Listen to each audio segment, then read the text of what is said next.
Hello everyone, welcome to M2 classes. आज का जो क्लास है रेशियो एंड मिक्सचर दोनों के कंबाइंड क्लास है। इस क्लास में कुछ सिलेक्टेड क्वेश्चन लिए गए हैं जो हार्ड लेवल है, जो मिसलेनियस लेवल है। जो भी स्टूडेंट CHSL के एग्जाम दे रहे हैं, जिनको आप मान के बैठे हैं कि आपका मेंस देना है, आपका अच्छा जाएगा एग्जाम, ये जो भी CGL दे चुके हैं, अगर आपको लग रहा है कि नहीं मेरा तो श्योर शॉर्ट इस बार है, मेंस देना है मुझे, तो आपके लिए क्लास एक अच्छा क्लास होने वाला है। तो वीडियो को लास्ट तक देखना ना भूलें और ध्यान रहे सब्सक्राइब जरूर कर ले, चैनल नहीं किया है तो, और साथ में शेयर तो करें, जल्दी करें शेयर, दोस्तों को भी भेजें। वीडियो जो चीज होती है क्लास, ऑनलाइन क्लास पढ़ने के लिए आपको क्लासेस को नॉर्मल तरीके से बड़े अच्छे से वाच करना होता है, केयरफुली सुनना होता है। ऐसा नहीं कि फॉरवर्ड करके सुन लिया तो उसमें आपको समझ में नहीं आएगा। रेशियो का एक सवाल बड़ा अच्छा सा सवाल है, और मिक्सचर का भी जो सवाल है ये भी बड़ा अच्छा सा सवाल है। 3 आपके रेशियो के सवाल है, 1 सिंगल मिक्सचर के सवाल है। तो चलिए मिक्सचर का सवाल जो आज के क्लास के लिए लिया जा रहा है, ये सवाल जो आपके पास है बड़ा ही सुंदर सा सवाल है। कह रहा है एक तरल P जो है पानी से 1.3/7 गुना भारी है। एक तरल P है जो पानी से 1.3/7 गुना भारी है, मतलब वाटर है, और ये आपका P है। फिर बोल रहा है एक तरल Q के बारे में बोल रहा है कि जो पानी है वो तरल Q से 1.2/5 गुना भारी है। बोल रहा है Q की 7 लीटर मात्रा को P की कितने लीटर मात्रा के साथ मिलाई जाए ताकि आपका जो मिश्रण बने वो उतना ही वजन का बने जितना मात्रा की पानी ली गई है। मतलब पानी को अगर ध्यान देंगे तो पानी के से कनेक्ट करके P के बारे में बताया गया है, पानी से कनेक्ट करके Q के बारे में बताया गया है, और पानी के बारे में पूछ रहा है। तो मैं पानी पे लगा रहा हूं एलिगेशन, चूंकि दोनों मिश्रण मिलाया जा रहा है। तो पानी के रेफरेंस में अगर P को बोलेंगे तो कहेंगे इतना है, इसको जरा सोल्व कर दीजिए तो 10/7 गुना है पानी का। इसको बोलेंगे अगर पानी के बारे में तो इसको सोल्व करेंगे तो आएगा 7/5 Q, जो कि इधर आएगा तो Q को आप लिखेंगे कितना हो गया 5/7 W। और पानी अपने आप का 1 गुना होता है, मतलब मिश्रण में जो P लेंगे अगर 10/7 तो Q आपको लेना पड़ेगा 5/7। ये P रहा आपका और ये Q रहा, और इस हिसाब से मिश्रण में जो बनेगा, जो नया मिश्रण वो 1 बनेगा। अगर इसको 7/7 बनाना है सबको तो आप 7 से गुना करके 7 से भाग करते हैं। एलिगेशन लगाने के लिए आपको नीचे देखिए सब बराबर है, हमें टेंशन नहीं है। ऊपर 5 और 7 माइनस करने वाले हैं तो आपको 2 मिलने वाला है, यहां माइनस करेंगे तो 3 मिलने वाला है। जो अनुपात आप P और Q का लेंगे वो 2 और 3 के अनुपात में आएगा। सवाल कह रहा है जो है ये आपका जो है ये 7 लीटर आप लिए हैं, तो मेरा कहना है कि 3 की वैल्यू 7 है तो 1 की वैल्यू कितनी 7/3 और 2 की वैल्यू गुना 2, और कितना गया 14/3 लीटर आप ले लीजिए P को, मिला दीजिए 7 लीटर Q के साथ। जो सवाल कर रहा था, जैसा मिश्रण तैयार करने के लिए बोल रहा था वैसा मिश्रण तैयार हो जाएगा। बताएं आपको सवाल कैसा लगा। मैं बढ़ रहा हूं नेक्स्ट क्वेश्चन पे जो रहा आपके स्क्रीन पे। इस क्वेश्चन को आप देखिए। रेशियो का एकदम बेसिक से कॉन्सेप्ट से एक बड़ा अच्छा सा सवाल आपके सामने दिख रहा होगा।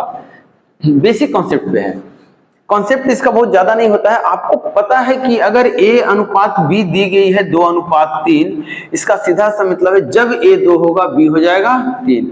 कभी कभार आप ये भी बोलते हैं कि सर जो A है ये जब 2 है तो B 3 है। कभी ये बोलते हैं कि सर A और B का जो हिसाब कुछ ऐसा है, A और B का कुछ रिलेशन ऐसा है कि 2 से 3 हो रहा है। मतलब ये जितना भी है ध्यान से देखिए, 1/5 गुना करने पे B निकल जा रहा है, कह सकते हैं ऐसा। चलिए इसी बात को मैं बताने की कोशिश कर रहा हूं। कोई कंफ्यूजन? एक छोटी सी बात बता रहा हूं। अगर आप A/B/C दे दिया है 2/3/6, सपोज, क्या आप बोल सकते हैं कि सर ये 2 होगा, ये 3 होगा, ये 6 होगा? रेशियो के अनुसार से अगर ऐसा है तो क्या आप बोल सकते हैं 2 × 3 भी 6 होता है? मतलब इस कंडीशन के अनुसार AB बराबर आप C बोल सकते हैं? आप कहेंगे हाँ।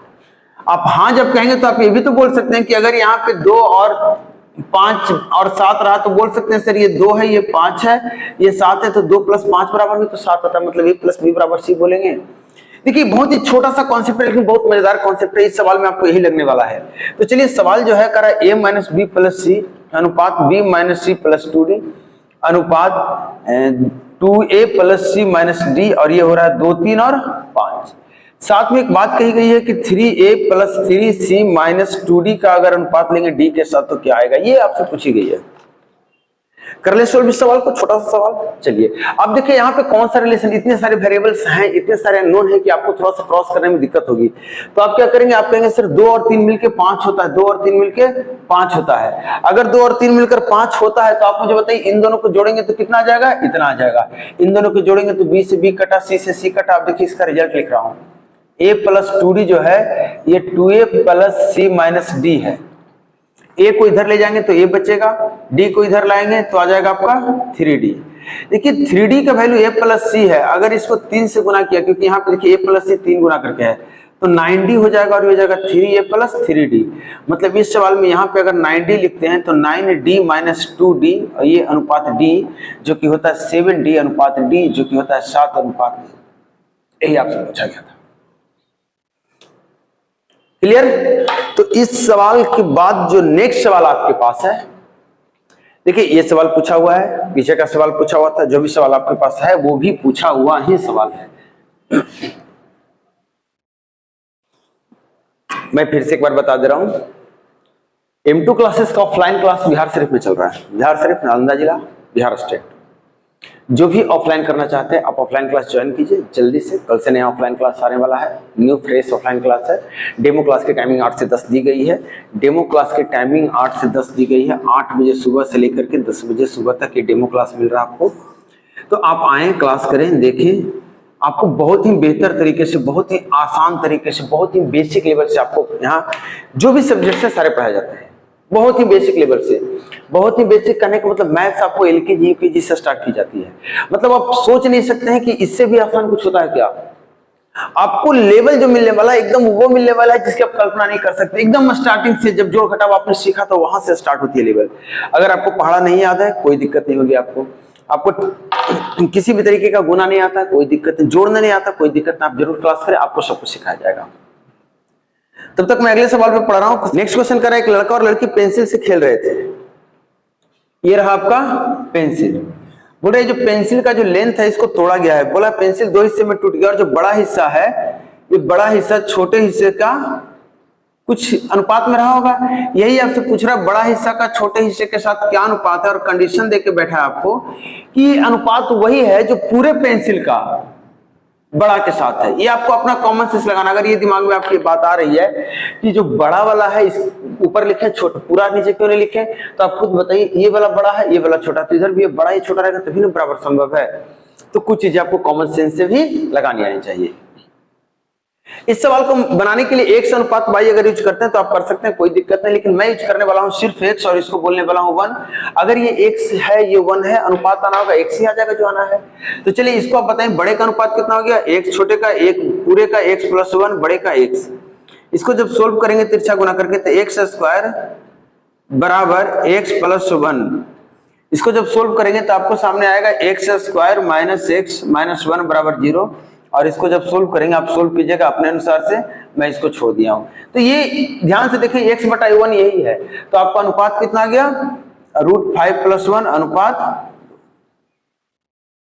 क्वाड्रेटिक फॉर्मूला लगाया गया है। अगर आपको नहीं आता है तो आप इसको मान लें, और अगर नहीं आता तो इस तरह के सवाल आपको स्किप करने पड़ जाएंगे क्योंकि बनाने के बाद भी आपके पास कोई ऑप्शन नहीं है। तो थोड़ा सा इसको ध्यान दीजिएगा, अलजेब्रा की क्लास में इस तरह की चीजें बताई जाती है, अलजेब्रा की क्लास से आप देख सकते हैं।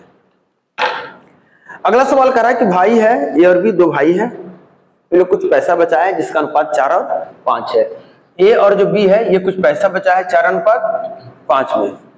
बोला अब अपनी बहन के लिए एक उपहार खरीदते हैं और उपहार के लागत मूल्य का साझा 3 और 4 के अनुपात में करता है। ये उसके पास टोटल पैसे हैं, जो गिफ्ट खरीदता है इसमें जो पैसा लगता है 3 और 4 के अनुपात में। इस सवाल कर रहा मैं नहीं कर रहा हूं। इसके बाद एक कंडीशन और दी गई है, वो कंडीशन ये है कि उपहार खरीदने के बाद ए से पूछा गया भाई कितना खर्चा किए, तो बोला हम 2/3 बचा चुके, जितना पैसा था उसका 2/3 पार्ट ये बचा लिया है। इसका मतलब खर्चा कितना किया होगा 1/3। और बी से पूछे तो बी बोला हम 145 मेरे पास 145 रुपए बचे हैं। आपसे पूछा गया है ये जो गिफ्ट था इसका प्राइस क्या है, तो गिफ्ट की प्राइस जो भी होगी 4 + 3 मिलकर होगी 7। 7 का मल्टीपल एक ऑप्शन है तो क्लिक कीजिए, 1 से ज्यादा है तो आइए सोल्व करते हैं 7 मिलकर दोनों। ध्यान से समझना है, अगर ये 2/3 हिस्सा बचा है तो 1/3 हिस्सा खर्चा कर दिया होगा। ये 3 से आपसे कटेगा नहीं, 3 से गुना कीजिए, अब ये हो गया 12 और ये हो गया 15। अगर 12 का कोई 1/3 खर्चा कर देगा तो खर्चा करेगा कितना, तो कहेंगे सर 4। अगर ये 4 खर्चा कर रहा है जिसको आप 3 बोल रहे हैं, तो 1 खर्चा करता करता तो कितने बात बोलते हैं आप, ध्यान रखिएगा। अब 4 खर्चा किया जिसको 3 बोल रहे हैं, हमको पता करना है 4 को हम कितना बोलेंगे, तो 3 को आप कितना बोल रहे हैं, 4, तो 1 को आप बोलेंगे 4/3 और 4 को बोलेंगे 4 गुना 4/3, और ये 16/3 अगर आप खर्चा कर देंगे, आपके पास था 15, तो 15 में से 16/3 माइनस करेंगे तो 15 45 माइनस 16 29/3 आपके पास बचेगा कि नहीं। और ये जो बचा, ये देखिए मैं कहां गया हूं, मैंने बोला कि 29/3 बी के लिए बचा जो 145 बोल रहा है। आपसे पूछा गया पेंसिल की पूरी कीमत कितनी थी, पेंसिल की पूरी कीमत देखिए, ये 4 खर्चा किया, ये 16/3, 4 तिया 12 16 28/3। ध्यान दीजिए, यहां से यहां काट दिया, 29 से 5 काट दिया, मतलब 1 की वैल्यू 5 है, 28 की वैल्यू 140, मतलब उस पेंसिल की जो कीमत थी 140 है। आपको यहां भी दिख रहा होगा कि फिर से पेंसिल की कीमत 7 के गुना के रूप में आया है। तो अगर सिंगल ऑप्शन है आप उसको क्लिक कीजिए, आगे बढ़िए। नेक्स्ट क्लास इसी तरह का कुछ यूनिक सा सवाल, कुछ हार्ड लेवल सवाल, कुछ मिसलेनियस लेवल सवाल आपको अगर देख रहे हैं तो आप कमेंट करके जरूर बताएं। नेक्स्ट क्लास में फिर लेके आऊंगा, 1-2 टॉपिक और हैं जिसके सवाल अच्छे मेरे पास हैं, वो लेकर आने वाला हूं। तब तक आप वीडियो को देखिए, शेयर कीजिए, कमेंट कीजिए, नेक्स्ट क्लास में मेरा वेट कीजिए। Thank you.